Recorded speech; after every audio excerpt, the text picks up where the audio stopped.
እዋናዊ ዜናታት ሓምለ 13 2018 ዓመተ ምህረት ዜናታትና ተናፈሮም ነው ጀሚሮም ኣለው። ተዋጋእትን ላዕለዎት ኣዘዝቲ ሰራዊት ትግራይ ዶባት ኤርትራን ሱዳንን ክሓልፉ ክሰግሩ ዘርኢ ቪድዮ ኣብ ማሕበራዊ ሚድያ ቅድሚ ሰሙናት ተቃሊዑ ወፂኦም ዝነበረ ዝዝከር እዩ። እዚ ከም ብሓድሽ ድማ ኣጀንዳን ዋና ጉዳይን ኮይኑ ወፂ ኣሎ። ሰራዊት ትግራይን ኣዘዝቲ ሰራዊት ትግራይን ምንቅስቃስ ካብ ድሮን ሓደጋ ብዘይ ቃልዕ መንገዲ ዝኸዱሉን ዝወፅሉን ዝንቀሳቀሱሉን ዘሎ መንገዲ ብዙሓት ሰባት ተገሪሙ ኣሎ። እዚ ኣብ ማሕበራዊ ሚድያ ተቃሊዑ ዘሎ ቪድዮን ጉዳይ ምስጋር ዋና ኣዘዝቲ ሰራዊት ትግራይ ክንምልከት ኢና። ፃንሒትኩም ምሳና ክኸውን ከሎውን ኣብ ትግራይ ዘሎ ምንቅስቃስ ኩሉ ናብ ብቁሉዕ መንገዲ ዝኸይድ ዘሎ ይመስል። ትማሊ ኣቦ ወንበር ህዝባዊ ወያነ ሓርነት ትግራይ ፕሬዝደንት ትግራይ ዶክተር ደብረጽዮን ገብረ ሚካኤል ኣብ ትግራይ ዝካየድ ምእንተ ሰላም ክንብል ኩሉ ንለኻኺዮን ኩሉ ምእንተ ሰላም ክንብል ትዊ ምልስ ክንብል ፀኒሕና ኢና። እዚ ግን በቲ ካልእ ኣንጻር ዘሎ ሓይሊ ዶክተር ደብረጽዮን ገብረ ሚካኤል ብልጽግና ክብል ፀውዖ ሓይሊ ማለት እዩ ንኹናት ይዳሎ ስለ ዘሎ ንሕና እውን ናብቲ ኩናት ንኣቶ ኣለና ክብሉ ኣፍሊጦም ኣለዉ። እዚ ታዕሊም ሰራዊት ትግራይ ኣብ ውሽጢ ትግራይ ኣይካየድን ዘሎ። ታዕሊም ሰራዊት ትግራይ ኣብ ኤርትራን ካልኦት ከባብታትን ይካየድ ኣሎ ዝብል ጉዳይ ሕዚ ቅሉዕ ኮይኑ ኣሎ። ብዕሊ እዚ ዜና እዚ እውን ወፂኡ ኣሎ። ጉዳይ እዚ ሓበሬታ እዚ ናትና ፎረም ሒዛቶ ኣላ። ኣብዚ ሰዓት እዚ ካልኦት ጉዳያት እውን ተሰሚዖም ኣለዉ። ኣብ ዝተፈላለዩ ከባብታት ኣብ ልዕሊ ሕወሓት ተቃውሞ ሰልፊ ክካየድ ይበሃል ኣሎ። ኣብ ዝሓለፈ መዓልቲ ቀዳመ ሰንበት ማለት እዩ ኣብ ልዕሊ ሕወሓት ብጀነራል ጻድቃን ጌታቸው ረዳን ዝምራሕ ሓይሊ ወይ እውን ኣመራርሓም ሰላማዊ ሰልፊ ገይሩ ከም ዝነበረ ዝፍለጥ እዩ። ሎሚ እውን ብካልእ ገጽ ኣብ ዝተፈላለያ ከተማታትን ክልላት ኢትዮጵያ ተቃውሞ ሰልፊ ከም ዝካየድ ተፈሊጡ ኣሎ። እዚ እውን ካልእ ሓድሽ ዜናና እዩ። ዝኸበረ ሰላምታና በብዘለኹም ይብፅሓኹም። እዚ ናትና ፎረም ድምፂ ኩሉ እዩ። ሓደሽቲ ትኩሳት ዜናታት ናትና ፎረም እንሆ ጀሚሮም ኣለዉ። እዚ ቪድዮ እዚ ላይክ ብምግባር ጀምሩ። ሰናይ ምክትታል።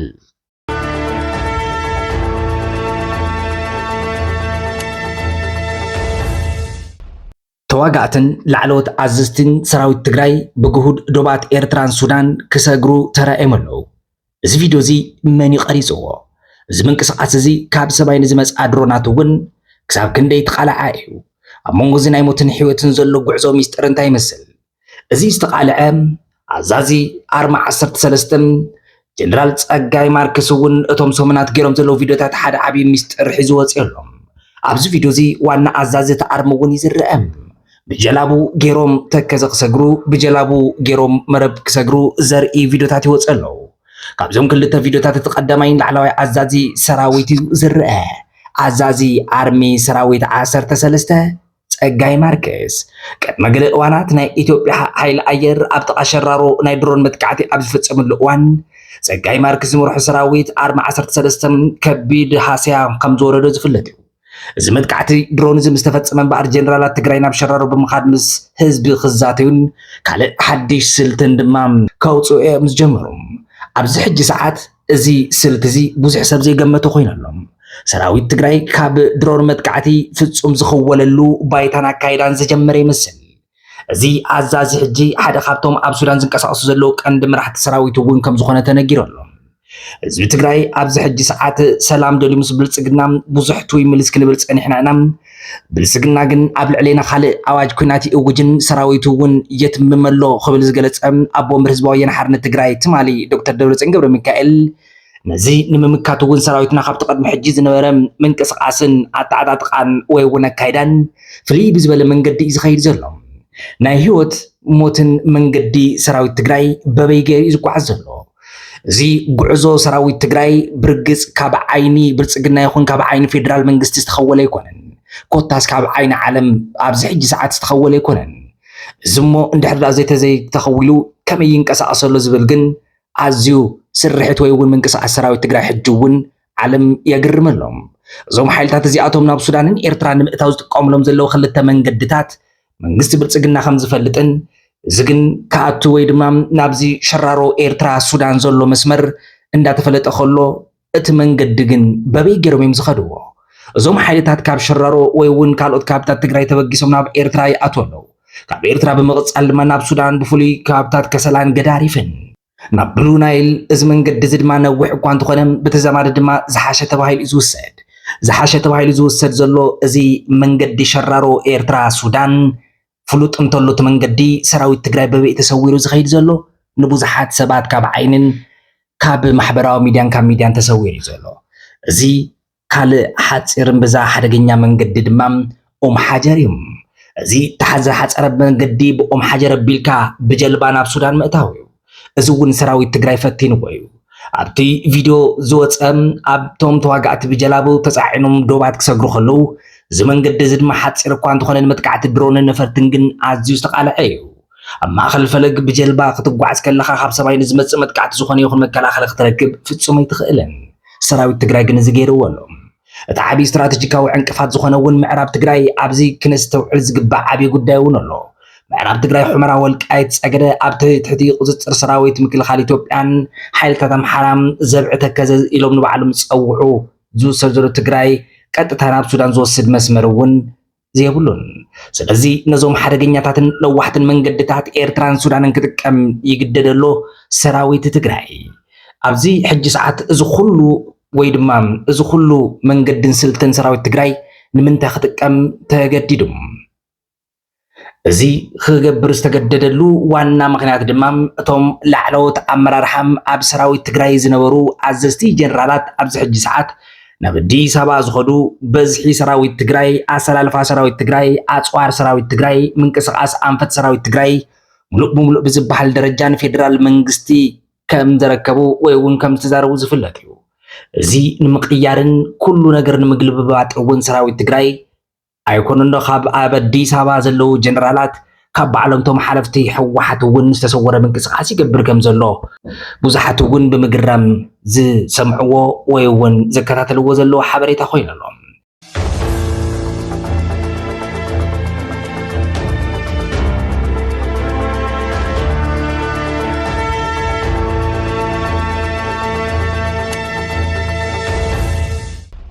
እዚ ከምዚ ኢሉ እንዳሃለወም ታዕሊም ሰራዊት ትግራይ እውን ዋና መዘራረቢ ጉዳይ እዩ ኣብቲ ዝሓለፉ እዋናት ፅኑዓት ፀላእቲ ነንባዕለን ሓውን ሓሰርን ዝነበራም ሕወሓትን ሻዕብያን ኣብዚ ሕጂ ሰዓት ኢድን ጓንትን ኮይነን ኣለዋ ካብቲ ፅኑዕ ፀላእት ናብ ዘይተፀበናዮ ማሕዙትነት ኣብ ቀርኒ ኣፍሪቃ ዝረአ ዘሎ ሓድሽ ናይ ፖለቲካ ወታደራዊ ስትራቴጂ ምትእስሳር እውን በዘን ክልተ ሓይልታት ሻዕብያን ሕወሓትን ይረአ ኣሎ ትማሊ ብደማዊ ውግእ ዝተፋጠጡ ሓይልታት ምክልኻል ትግራይ ትዲኤፍን ሰራዊት ኤርትራ ሻዕብያን ሎሚ ኣብ ሓደ ወታደራዊ ደንበ ማዓስከር ተራኺቦም ኣለዉ እዚ ሓድሽ ኪዳን ከመይ ኢሉ ክመፅእ ክኢሉ ታሪክ ከም ዘዘንተዎ ኢትዮጵያን ኤርትራን ንነዊሕ እዋን መተካእቲ ሓይልታት ፕሮክሲ ብምጥቃም ክወራረሳ ፀኒሐን ኤርትራ ን10 ዓመታት ተቃወምቲ ሓይልታት ኢትዮጵያ ከም ኦነግ ኦብነግ ፀረ ሕወሓት ዝኾኑ ውድባት ክትዕጥቕን ክትዕልምን ከላም ኢትዮጵያ እውን ብወገናም ተመሳሳሊ ከምዚ ዓይነት ተግባር ክትፍፅም ፀኒሓ እዚ ኩነታት ኣብ 2018 ዓመተ ምህረት ድማ ይተቐይሩ ቀዳማይ ሚኒስትር ኢትዮጵያ አብይ አሕመድ ፕሬዝደንት ኢሳያስ አፈወርቂ ድሕሪ ምቅራቦም ንህወሓት ከም ሓባራዊ ፀላኢ ብምርኣይ ብሓባር ወታደራዊ ስጉምቲኦም ወሲዶም ወንዳ እምበር ፖለቲካ ቀርኒ ኣፍሪቃ ቋሚ ፈታዊ ወይ እውን ቋሚ ፀላኢ የብሉን ከምቲ ዝበሃል ኣብ 2024 ከም ኣቆፃፅራ ኣውሮፓ ድሕሪ ውዕል ሰላም ፕሪቶሪያ ህወሓት ካብ ፌደራል መንግስቲ ክርሕቅ ከሎም ናብ ኤርትራ ድማ ክፅጋዕ ጀሚሮም እዚ ምንቅስቃስ እዚ ናብ ምስረታቲ ፅምዶ ዝበሃል ወታደራዊ ኪዳን እዩ ዘምርሐም እቲ ኣብ ትግራይ ዘጋጠመም ናይ ፀጥታ ስክፍታም ስለምንታይ ምክልኻል ትግራይ ኣብ ውሽጢ ዓዱ ክዕለም ወይ እውን ክስልጥን ዘይከኣለ እቲ ሚስጥር ቀሊል እዩ ብዙሓት ናይ ቀደም ናይ ትግራይ ወታደራዊ መሪሕነትን ጀነራላትን ዝነበሩ ከም ጀነራል ጻድቃን ጀነራል ወደንጥሩን ጀነራል ወደ ሸብርን ካልኦትን ጀነራላት ትግራይ ሕጂ ኣብ ኣዲስ ኣበባ ኣለዉ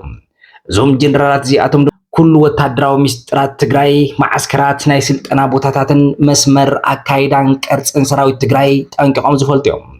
እዚ ድማ ንፌደራል መንግስቲ ሙሉእ ሓበሬታ ክህቡ ይኽእሉ እዮም ተባሂሉ ስለዝስጋዕ ፌደራል መንግስቲ ድማ ብጥቃ ሸራሮ ኣብ ልዕሊ ሰራዊት ትግራይ ዝፈፀሞ ናይ ድሮን መጥቃዕቲ እውን ክድምሮ ከሎ ነዚ ስክፍታ እዚ ኣዝዩ ሓፍ ኣቢልዎ ኣብ ውሽጢ ትግራይ ኮይኑ ዝስልጥን ወይ እውን ዝዕለም መንእሰይ ብሰንኪ ስግኣት ናይ ድሮን መጥቃዕቲ ድሕንነት ኣይስምዖን ስለምንታይ ኤርትራ ተመሪፃ ዝብል እውን ካልእ ተወሳኺ ሕቶ እዩ በዚ ምክንያት እዚ ቅድሚ ሒደት ኣዋርሕ መራሕቲ ሓይልታት ትግራይ ጀነራላት ኤርትራ ብምርኻብ ሰራዊት ትግራይ ኣብ ኤርትራ ክዕለም ዝተስማዕምዑ ውሕስነት ካብ መጥቃዕቲ ኤርትራን ስልጠንቲ ውሕስነት ትህበላ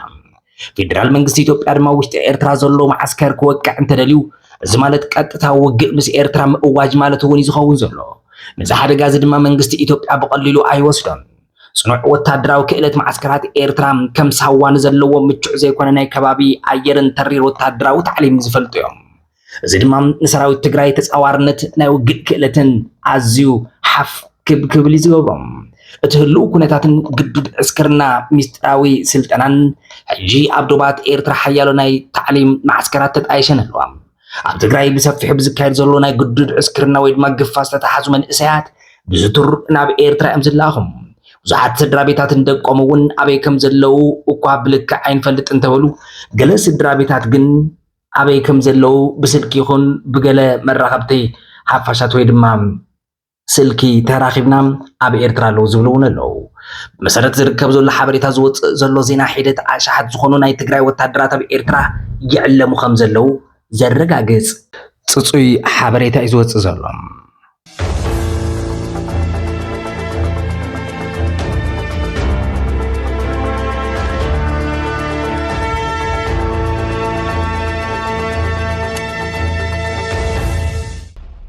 ኣብዚ ሰዓት ካልእ ሓድሽ መዘራረብ ዜና እውን ካብ ኣዲስ ኣበባ ድማ ተሰሚዑ ኣሎ